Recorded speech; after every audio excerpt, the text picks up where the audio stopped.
Most women spend years believing the same thing, that if a man truly loves her, he'll commit. That love is this final piece, and that once he feels it deeply enough and consistently enough, the rest will follow through naturally. And I do understand why we believe this because for us, love and commitment are connected. The deeper the love grows, the more we want to build something real with that person. This is the feminine nervous system. But here's what nobody tells you. For men, love and commitment are two completely separate decisions. A man can love you genuinely with everything he has and still feel that something is holding him back. It's something invisible, something he himself cannot explain. And if you've ever been in that situation where you can just feel how much he loves you, but you can't understand why he won't choose you, this video is going to change everything. Because today I'm going to break down the final psychological stage a man goes through before he truly commits. It's the stage most women will never see and most men can never articulate. I call it the surrender point. And once you understand it, you will never look at male hesitation in the same way ever again. Let's start with something that might feel uncomfortable. A man can genuinely care about you, be attracted to you, enjoy every moment he spends with you. He can tell you he loves you and mean every word. And he can still feel zero urgency to commit. This is not a character flaw. This is not him playing games with you. That is simply how the male mind processes love versus commitment. They are not the same trigger. When I was practicing law, one of the things that I learned very quickly is that human beings almost never make major decisions based on emotion alone. Emotion gets you interested, but before anyone signs on the dotted line, before any real commitment is made, something else has to happen first. There has to be an internal alignment. It's a sense of readiness that goes beyond just feeling. And commitment for a man is exactly that. Think about it this way. You could genuinely love your current home, feel completely comfortable there, have good memories there, and still feel not ready to buy it. Because buying is a different kind of decision than loving it. It requires something beyond feeling. It requires a readiness that is entirely separate from the emotion. That is exactly what is happening inside a man who loves you but hasn't committed. He's not confused about his feelings. He's not even unsure about you. He's working through something that has almost nothing to do with you at all. And if you watch the previous videos in this series, if you understand the observation stage, the fear stage, and the identity shift, you already know that the journey to commitment for a man is an internal one. This video is the final stage of this journey, the stage where everything either resolves or doesn't. I want to introduce you to a concept that I call the surrender point. And I want to be clear about what surrender really means here because it's not weakness and it is not a resignation. It is not him settling. Surrender in this context is one of the most intentional things a man can do. It is the moment that he stops resisting the cost of commitment and chooses it willingly. Let me explain what's actually happening before that moment arrives.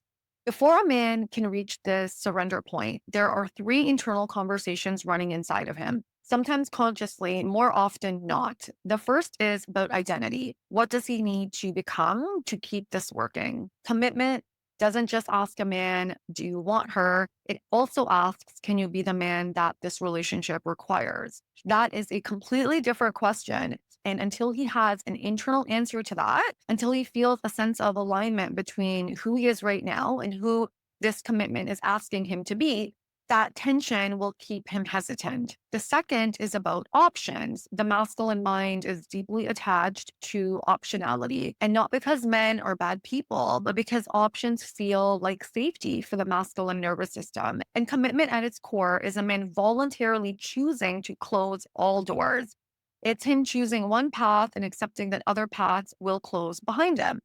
And that is a profound psychological shift. And it does not happen just because love is present. The third is about certainty. Men who are serious about commitment are also often the most risk conscious. They've seen difficult relationships. They know what's at stake. And before they fully commit, they're running an internal calculation and they're asking themselves if this relationship is stable enough to build on. Is this woman grounded enough in herself that I can trust what we have? The surrender point is the moment those three conversations start to resolve.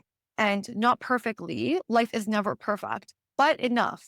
It's the moment a man looks at his life, looks at who's beside him, and something quietly clicks. His ambition, his identity, and his emotional life all point in the same direction. And the thought that starts to emerge, even if he can't articulate it, is this: moving forward with her doesn't limit my future, it expands it.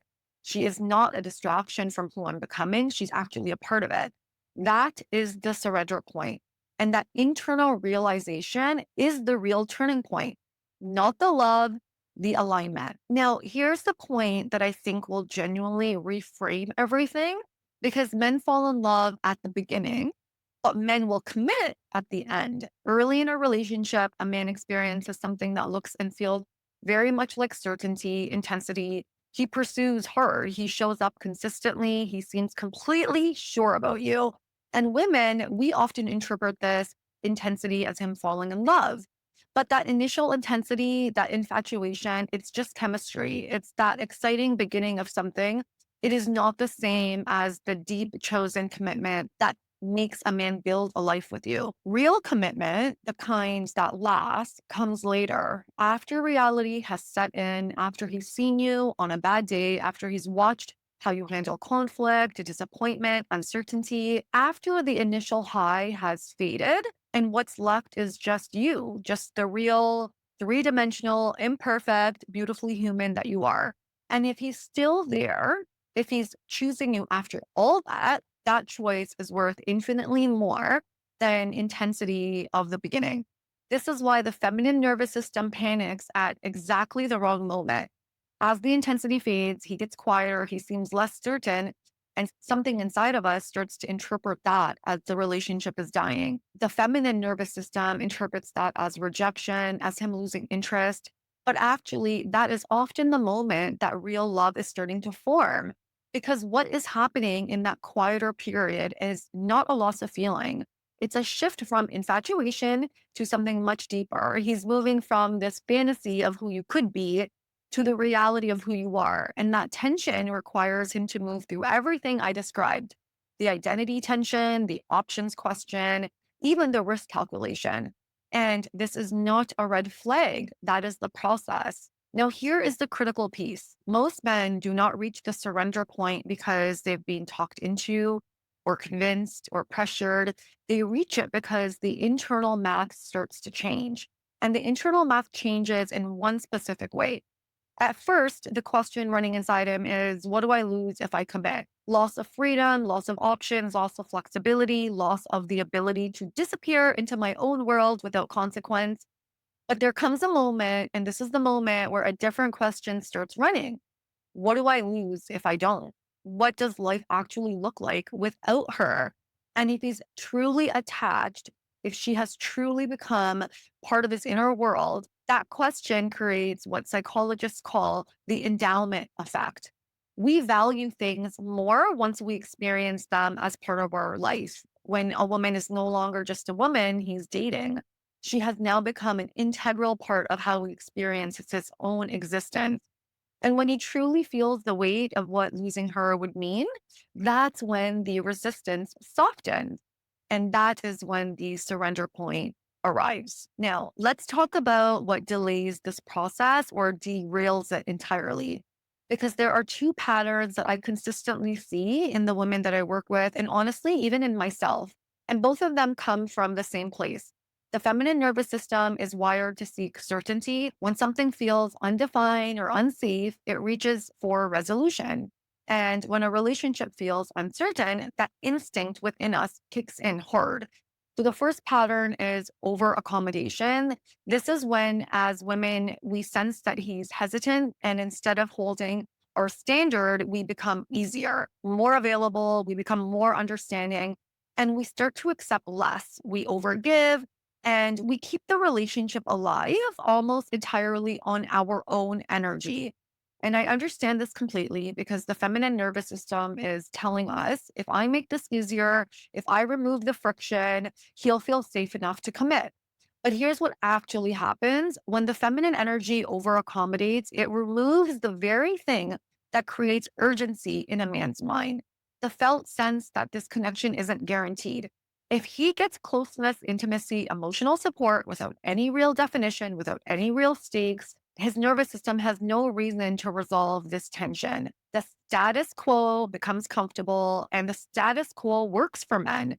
It's the comfortable situations that don't get changed, they get maintained. The second pattern is pressure, more conversations, more urgency, more where is this going, more timeline, more intensity around getting an answer. And again, the feminine nervous system is trying to feel safe here. It's trying to create the certainty it's desperately reaching for.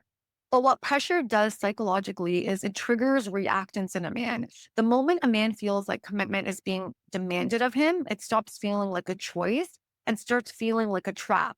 And men do not commit to traps, they escape from them. So, what actually works here? It comes down to something I want you to really hear. You cannot control whether he reaches his surrender point, but you can control your participation in this dynamic. And that participation has to come from a place of genuine self respect, not strategy. The woman who accelerates a man's surrender point is not the woman who convinces him or pressures him or accommodates him to a commitment. She's the woman who is genuinely invested in her own life. She is the woman who has things she cares about. She has goals she's pursuing, standards she holds without apology, a sense of self that does not collapse in his absence. And she is not available for limbo, not as a manipulation tactic, not as a game, but because she genuinely understands in her own value and is unwilling to build a future inside uncertainty. When a woman is in that energy, truly in it, not performing, something will start to shift. Because a man who is emotionally attached to a woman who is living fully, who has real standards, who is warm yet not desperate, he starts to feel something his nervous system doesn't usually confront, the real possibility of her absence. Not manufactured jealousy, not games, just the simple, authentic reality that this woman is not waiting indefinitely, that the window with her is not open forever. And that is what tends to flip this internal math from what do I lose if I commit or what do I lose if I don't? Let's go over 4 signs to watch out for because this surrender point often arrives quietly without drama. And if you're not looking for it, you can actually miss it. So, one, he becomes consistently consistent, not a grand romantic gesture, not an intense declaration, just the steady, reliable presence. He calls when he says he will, he follows through, he shows up over and over, quietly choosing you. Number two, he starts building structure. He begins talking about the future in concrete ways, not vague someday language, but actual plans, trips, conversations about what your life is going to look like together. He starts weaving you into his future rather than keeping you separate from it. Three, he becomes protective of the connection. He starts caring about the quality of what you have, not just whether you're around. He notices when something feels off between you. He initiates repair after conflict rather than pulling away from it. Four, he brings you into his world, his family, his close friends, the people who matter most to him. When a man has reached his surrender point, he wants the people that he loves to know the woman he has chosen. This is not a small thing. This is him publicly, quietly aligning himself with you. Now, let me give you the clearest distinction that I know. How do you tell the difference between a man who is moving through his surrender point and a man who is simply benefiting from the relationship with no real interest to commit? A man who is genuinely in this process will show movement, not overnight, not always on your timeline, but over time, you will see real, consistent progression. You'll see more clarity, you'll see more structure, you'll see more forward motion. And a man who is simply benefiting from your presence will show stagnation. He'll keep the access, he'll maintain the connection, but he will avoid anything that requires any real responsibility or any real definition of where this is going. And if you step back and you stop over functioning and you remove this cushion of limbo that he has, a man who is genuinely at his surrender point will move toward you. A man who is only benefiting from you and from the arrangement starts to fade and disappear. And both of those outcomes will give you something deeply valuable. It will give you clarity. Now, if you watched the full series, observation, fear, the identity shift, and now the surrender point, you now have something most women never have. You have a complete map of what's actually happening inside the male mind as he moves towards commitment. You understand what he's observing and why. You understand why fear shows up right when things are getting real. You understand the identity shift that comes before real commitment. And now you understand this internal moment where everything either resolves or it doesn't. And this is not about changing yourself for a man. It is never about that. It is about understanding the process clearly enough that you stop interpreting these normal stages of male attachment as rejection. You stop abandoning your standards out of fear. You stop staying in limbo when a man has not chosen you, when a man has shown you through his behavior time and time again, not his words, that he won't move. When you truly understand this, you can hold your standards without panicking. You can give him the space without losing yourself. You can be warm and you can be grounded at the same time. And guess what? A man who was ready will actually find that combination completely irresistible. If this series has been valuable to you, the full Psychology of Male Commitment playlist is linked in the description box below. Watch it from the beginning, and the full picture becomes so much clearer. And if you want to go deeper than YouTube can ever take you, if you want real embodiment work, not just this intellectual understanding, my books and the Feminine Woman Shadow Inner Work program are also linked below. If this video gave you value, a like helps us reach more women who actually need to hear this message. And before you go, I want to know where you are. I want you to comment below and tell me what stage feels the most relevant to what you're experiencing right now. Observation, fear, identity shift, or are you wondering if he's reached his surrender point? I read every comment. I'll see you on the next one. Bye for now.